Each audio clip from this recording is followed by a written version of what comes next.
हमारे ब्रजधाम में महामहिम ये 12 वन है। मधुवन, तालवन, कुमुदवन, बहुलावन, कामवन, खदिरवन, वृंदावन, भद्रवन, भांडीरवन, बेलवन, लोहवन, महावन। ये ऐसे महामहिम हैं कि इनमें जो एक बार प्रवेश कर जाए और यहां की रहनी से 3 रात ही रह जाए तो उसे त्रिभुवन में भटकना नहीं पड़ेगा, वो कभी 84 लाख योनियों में नहीं जाएगा। जिसने ब्रज 84 कोष की परिक्रमा कर ली तो ये 12 वन और 24 उपवन, इन सब की परिक्रमा हो जाती है। 12 वन ये आपने सुने, 24 उपवन, गोकुल, गिरिराज गोवर्धन, बरसाना, नंदगांव, संकेत, परमार्द, अडीग, शेषशाही, माठ, ऊंचा गांव, खेलवन, श्रीकुंड, गंधर्ववन, पराशौली, बिलछू, बच्छवन, आदिबद्री, करहला, अजनोख, पिछला, कोकिलावन, दधिगांव, कोटवन और रावल। ये 24 उपवन और 12 वन हमारे महामहिम ब्रजधाम में विराजमान है।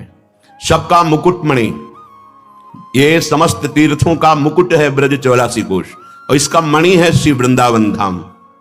बड़ी कृपा है जिनको श्री धाम आने को मिला और महिमा सुनकर प्यारे जू का नाम जपने लगे, चरण सेवा की भावना जागृत हुई। मानसी गंगा का आचमन कर लिया, राधा कुंड का आचमन कर लिया, मानसरोवर का आचमन किया, गिरिराज जी की परिक्रमा दी, वृंदावन की परिक्रमा दी, बरसाने की परिक्रमा दी, महारानी लाडली जू महाराज का दर्शन किया। अब तुम्हें नरक नहीं जाना पड़ेगा, तुम्हें 84 लाख योनियों में भ्रमण नहीं करना पड़ेगा, और कहीं सौभाग्य मिल गया कि जीवन में एक बार पद यात्रा करते हुए 84 कोष की। ये गाड़ियों से दर्शन करना अलग बात है, लेकिन जो पद यात्रा है बहुत बड़ी महिमा, बहुत बड़ी महिमा। यहां की समानता तीर्थराज प्रयाग भी नहीं कर सकते, वो आके यहां खुद घुटने टेकते हैं, यहां की रज में लौटते हैं। इसलिए श्रीपाद कह रहे हैं यहां तो अमृत समुद्र बह रहा है, काहे को भ्रमित हो रहे हो, सुख की लालसा में पापाचरण कर रहे हो। तुम ऐसा समझते हो कि पाप करके धन कमा लेंगे तो सुखी हो जाएंगे, कदापि नहीं। हे भाई, राधा जीवित बंधुम वृंदारण्येन्दुमाश्रय श्यामम, आश्रय ले लो हमारी किशोरी जू के जो जीवन है, प्राण धन है, श्री लालजू महाराज बड़े करुणामय हैं। अगर इनके चरणों की वंदना कर ली, आश्रय ले ली, तो समस्त दुखों की निवृत्ति हो जाएगी। तो ये जिनके अधीन है, हम उनके चरणों का आश्रय लेने वाले हैं। जाके अधीन सदा ही सांवरो, यह ब्रज को शिरताज। फिर यहां श्रीपाद करे राधा जीवन बंधु श्री लालजू का आश्रय ले लो, तभी तुम जान पाओगे लाडली जू को। लाल रंगीलो गाइए ताते प्रीति रंगीली पाइए। जिस पर श्री कृष्ण अत्यंत प्रसन्न है उसे राधा नाम जपने का सौभाग्य मिलता है। उपासक को अप्राप्ति की प्राप्ति की चिंता नहीं करनी चाहिए और प्राप्त की रक्षा की चिंता नहीं करनी चाहिए, इसका ठेका भगवान लिए है। विश्वास कर लो ना भगवान पर। वो कह रहे हैं अनन्यस चिंतयन्तो माम ये जनाः पर्युपासते तेषां नित्याभियुक्ता नाम योगक्षेमम वहाम्यहम्। कराम्यहम् नहीं कहा, वहाम्यहम्, मैं स्वयं वहन करता हूं। अब हमें योगक्षेम की चिंता नहीं करनी, जो उनको प्राप्त कराना है प्राप्त करा देंगे, जो प्राप्त है उसकी वो रक्षा करेंगे। देवर्षि नारद जी कहते हैं भोजनाच्छादने चिंताम वृथा कुर्वन्ति वैष्णवाः योऽसौ विश्वम्भरो देवः सा किं दासानुपेक्षते। यदि तुम वैष्णव होकर शरणागत होकर अपनी चिंता करते हो तो कलंक है शरणागत में।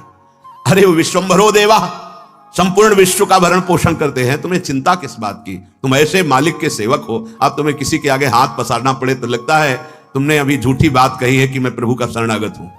सच्ची बात नहीं स्वीकार की है। खोए रतन फिरत जे घर घर, कौन काज ऐसे जिए। धिक्कार है शरणागत होकर अगर दूसरों के आगे हाथ पसारे।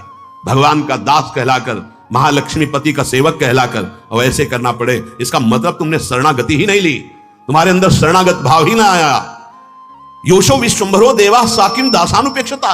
जो विश्व का भरण पोषण करते हो अपने दासों की उपेक्षा कर देंगे।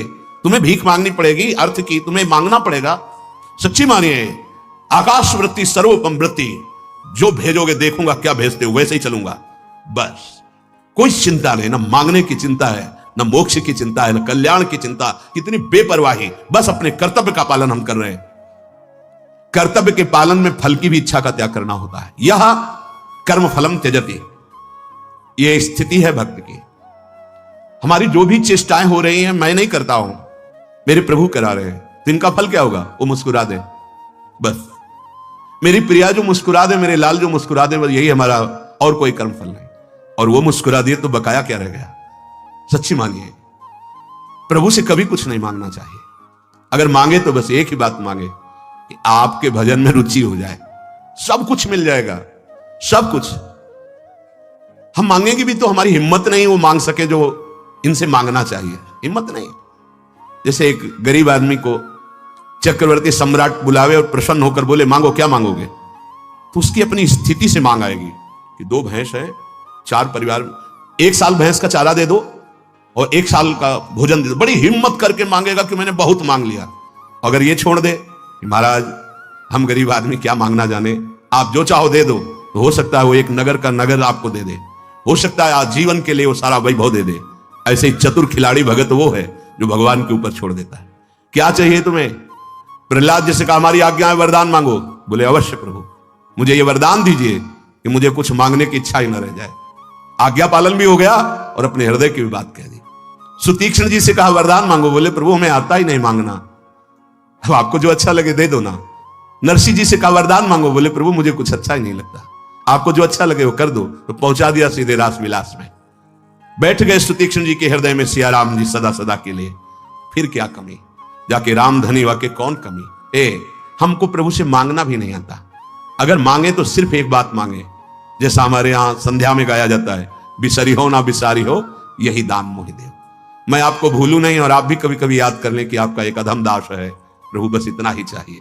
इससे बड़ी चतुराई और कोई नहीं अगर ये मांग ले तो।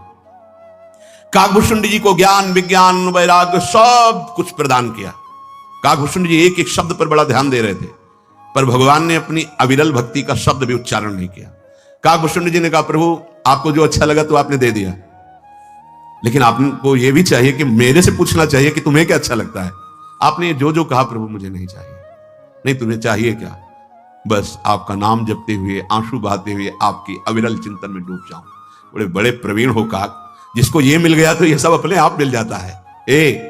यदि ये मिल गया ना, गदगद सुर नैना सजल दंपति रस रहे भीन, तो त्रिभुवन का कोई भी वैभव ऐसा नहीं जो आपके चरण न चूमे। एक एक हम कहां से मांगेंगे? उन्हीं को मांग लो जिनका त्रिभुवन है, सब काम बन जाएगा। यह कर्म फलम त्यजति कर्माणि संन्यस्ति, ये भक्त की स्थिति होती है, वास्तविक होती है। वो स्वयं करता नहीं होता, सच्ची मानिए, होता है वो। जो भी हो रहा है वो देख रहा है, करता लय हो जाता है, तो वो कर्म करता नहीं है। जब तक ऐसी स्थिति ना हो तो भगवान श्री राम ने सबरी माता के सामने भक्ति का जो स्वरूप वर्णन किया, उसमें कहा छठ दम सील बिरत बहु कर्मा निरत निरंतर सज्जन धर्मा। मेरी छठवीं भक्ति है कि वो अपने मन का दमन कर दे और बहुत ही सहनशील हो और ऐसे कार्यों से विरक्त हो जाए जो मेरे से विमुख कराने वाले कर्म है। विरत बहुकर्मा, और ऐसे कार्यों को करे जो संत महापुरुष आदेश करते हैं। निरंतर सज्जन धर्मा, जिन धर्म में मेरे प्रेमी महाभागवत जन स्थित हैं वो जो आदेश करें उनके अनुसार कर्म करे। तो आदेश के अनुसार कर्तव्य का पालन जब होता है तो कर्ता भाव नहीं रहता कि मैं नहीं कर रहा हूं, मेरे गुरुदेव करा रहे हैं, अगर मुझे करने की क्षमता होती तो मैं पहले कर लेता। तो वो कर्माणि संन्यस्ति, अंतर की बात। और बाहर से ये तो सर्वाणि कर्माणि मयि सन्न्यस्य मत्परः, जो भी कार्य करो भगवान को अर्पित कर दो, तो उसी जगह पहुंच जाओगे अकर्ता स्थिति में। तुम्हारे सारे कर्म अकर्म हो जाएंगे, वो बंधन नहीं डाल पाएंगे और आप जीवन मुक्त महापुरुष हो जाएंगे। यह कर्म फलम त्यजति, जो कर्म फल का त्याग दे। पर कर्म फल क्यों नहीं त्याग कर पाते?